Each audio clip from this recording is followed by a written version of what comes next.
Hello everyone, this is Bob and Threadbare, and welcome back to Threadbare Reviews. Well, my Let's Play is switched from Psychonauts to The Witcher 3, and as such, I've changed the theme from supernatural and psychic phenomena to pretty much any sort of speculative fiction work of any description. The game is really long, and so I can't afford to be picky.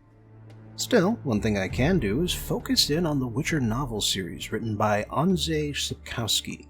I hope I'm getting that name right. Officially, this is a request of Patron A Great Divorce, but I fully intend on reviewing the whole book series before this Let's Play ends.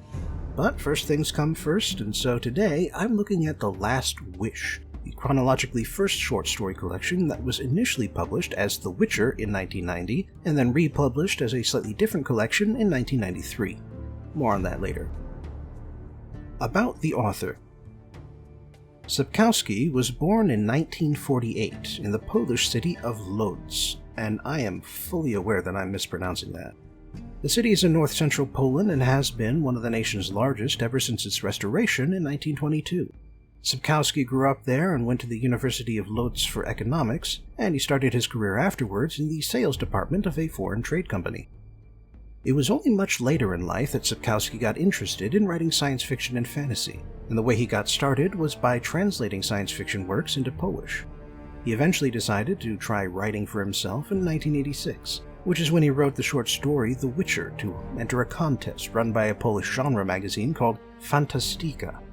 It was a big hit with the readers, although it only got third place in the contest.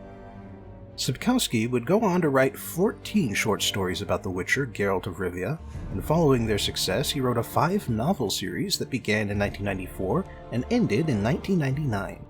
His books were quite popular throughout Central and Eastern Europe, but they wouldn't reach the Anglosphere until a Polish video game developer called CD Projekt Red decided to make a game based on the Witcher universe in 2007. The first game was rough, to say the least, but it offered a dark fantasy vibe and player choices that really mattered 2 years before Dragon Age Origins came out. And arguably, the Witcher game series has done dark fantasy better than Dragon Age consistently. If nothing else, the game did well enough to spark interest in Sapkowski's works, and so the first English translations of his books started coming out that same year, 2007. The author would even get a chance to cash in more directly by writing a side novel called Season of Storms in 2013. Season of Storms happens during the short story period of The Witcher's timeline, and so it isn't required reading and doesn't alter or update the main plot of the book series in any way. As such, I may get around to it at some point, but it's not a priority. One last thing I'd like to discuss is the word Witcher. In Polish, the word is Wiedźmin, a masculine form of the word Wiedźma that Sapkowski invented. Wiedźma is the Polish word for witch, and since English doesn't have a masculine version of witch either, warlock and wizard are kind of their own things, the CD Projekt developers decided to translate Wiedźmin as Witcher.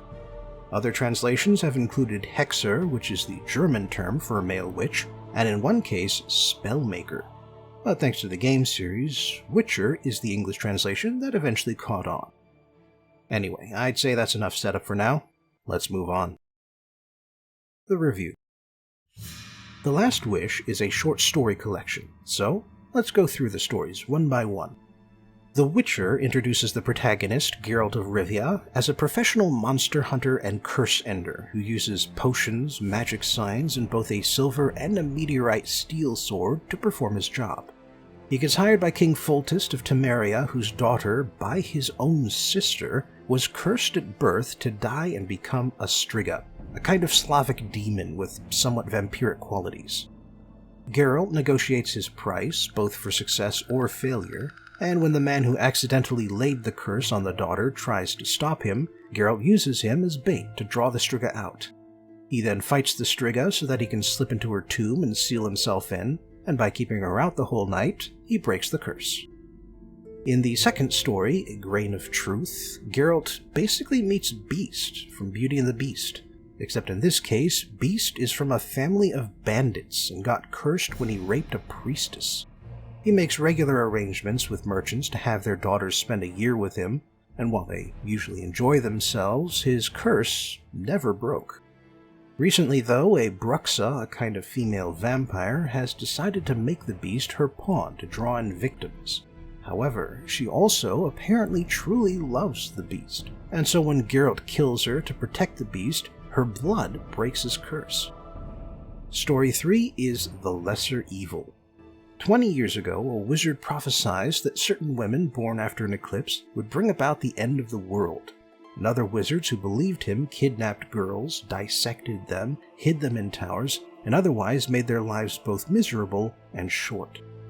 One such girl, Renfrey, basically went through Snow White's story, except that she ended up as a bandit queen with 7 murderous thugs.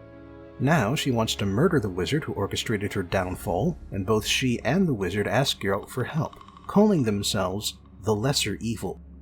In the end, Geralt kills the bandits to stop them from massacring the town of Blaviken, but then he finds out that the massacre was called off because it wouldn't have drawn the wizard out. After that, Geralt and Renfrey fight, Geralt wins, and his reward for winning is having stones thrown at him by the crowd who just saw him murder 8 people in a matter of minutes. And from then on, Geralt has been known as the Butcher of Blaviken. Story 4 is A Question of Price. Geralt is invited to a feast by Queen Calanthe of Cintra, who plans to have her daughter Pavetta betrothed by the end of the night. She intends to forge a marriage alliance with the Skellige Islanders, but she anticipates trouble and brought Geralt in as backup. Geralt insists to her that he's not a bodyguard nor an assassin, but when the trouble starts, it turns out to be a cursed knight who calls himself Urchion, an old name for hedgehog. The man had once saved Calanthe's husband from death and invoked the Law of Surprise, which is either give me that which you have but do not yet know, or give me that which first greets you when you return home. When the king came home, he discovered that his wife was pregnant, and so Urchion has returned 16 years later to claim his daughter's hand in marriage. Calanthe hates him for demanding this and tries to stop him, but the power of destiny itself causes Pavetta to destroy the room until Geralt and a druid manage to knock her out and Calanthe accepts the proposal.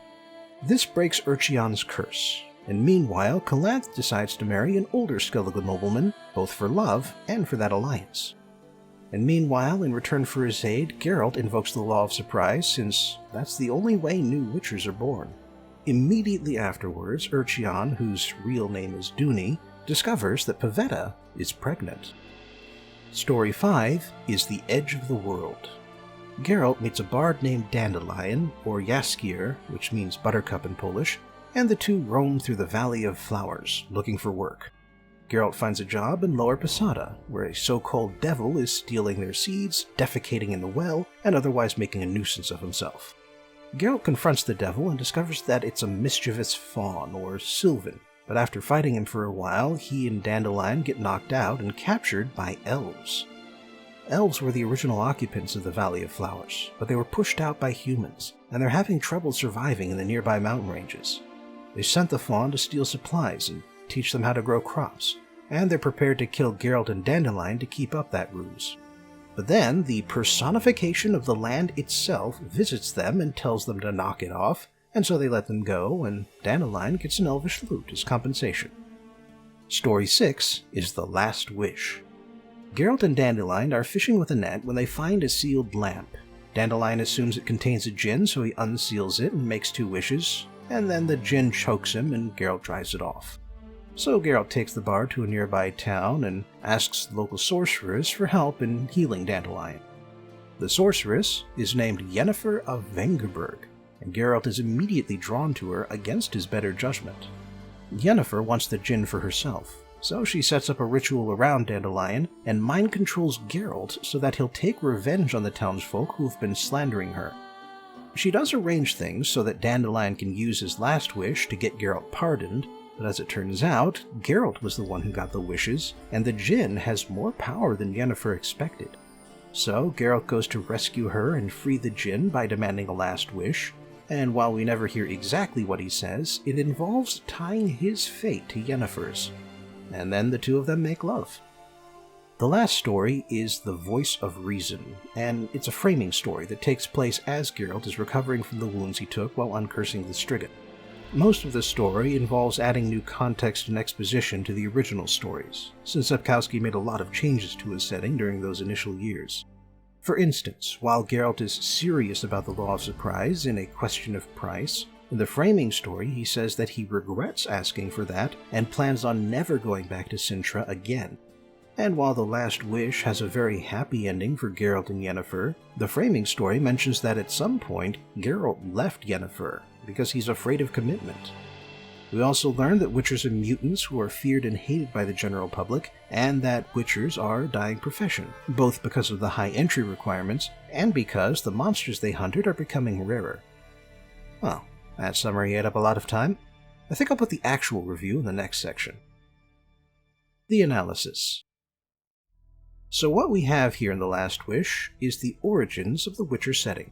Sapkowski started with some classic fairy tales like Beauty and the Beast, Snow White, and Aladdin, and then placed them in a dark fantasy world where peasants are ignorant, nobles are cruel, and heroes are professional exterminators who don't lift a finger until they finish negotiating their fee.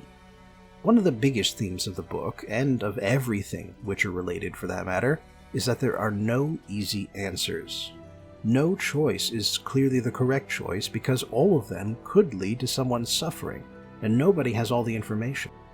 King Foltest claims that he and his sister were really in love, but the noble who loved the sister claims that Foltest raped her, and since she's dead, we have no way of knowing who's right. The wizard claims Renfri is a dangerous mutant, and she is dangerous and has supernatural powers, but maybe the only reason she's dangerous is because of what the wizard and her stepmother did to her when she was a child. We don't know. We never will know. But we still have to make choices, and trying to stay out of a situation is also a choice. Something else I noticed about the book is that it seems to take a lot of influence from Dungeons & Dragons and other role-playing games.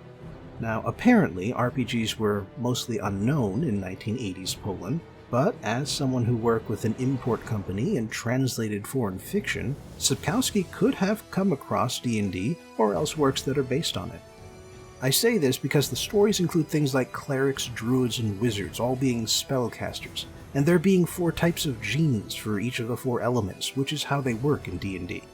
Then there's the fact that being a witcher is a lot like being an adventurer in an average D&D setting. You go around killing monsters for money, sometimes get to meet kings and queens who talk to you face to face even though you have nowhere near their social status, and you regularly use potions and other specialized magic equipment in order to get the job done. I have more thoughts about the characters and the way they develop over time, but I'll save that for the analysis section of future books. For now, I think I've kept you long enough. Thanks for joining me again for today's Threadbare review, and I hope I'll see you next time. Until then, please remember to like, share, and subscribe, and if you have a little extra money to spare, you can support me on Patreon. Link in the description.